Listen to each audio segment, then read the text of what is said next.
We have covered the work of William Hjortsberg in episode 444. Today we will review his first book, the 1969 Alp, taking place at the Schwarzschwein Inn in the picturesquely fictional Swiss town of Kringelwald, run by Max Henker of the famous Henker family of mountain climbers, whose father Willy Henker tried to ascend the unscalable juggernaut and found himself hanging off the mountain wall dead.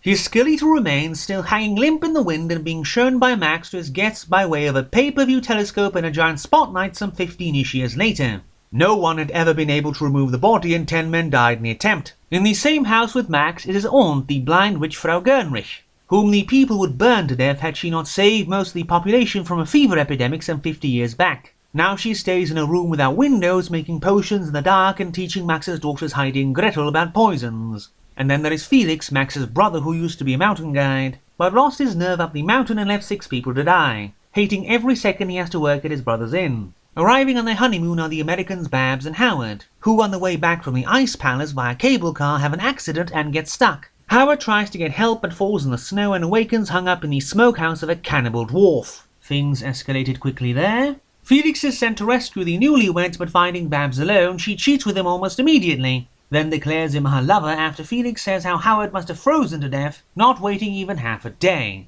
2 climbers from Wyoming try to ascend the juggernaut at the same time, get caught in a hut by a bear, then fall victim to the love potion Heidi and Gretel slipped in their food and elope with them. This subplot is entirely pointless. The next day, while Howard is still plotting his escape from the cannibal dwarf, who went out and caught 2 nuns for herd breeding purposes, Babs is screwing around with Felix before telling him to get his father's body off the mountain. He goes to do so to the consternation of Max, while Babs goes to report her husband's death as an accident and then is shown a severed chewed up human head. We never find out who this is, but she faints. But if you think this will make her reconsider the propriety of her recent actions, no. Also, as she lies unconscious, the official at the accident office tries to steal her underwear for his collection. Felix almost reaches his father but loses his supplies and is stuck. At the same time, Howard, after nearly bludgeoning the dwarf to death, is making his way back to the inn. When he gets back, Max tells him how his wife threw him overboard the minute she was told he was probably dead, only worried if she succumbed before or after his death, because in the latter case she'd be a widow and it would be okay according to her logic. Howard then takes a howitzer and starts shooting at Felix as he hangs up the mountain, while Frau Gernrich sits in a chamber and awaits the coming of Satan. Then an avalanche comes and kills both Max and Howard.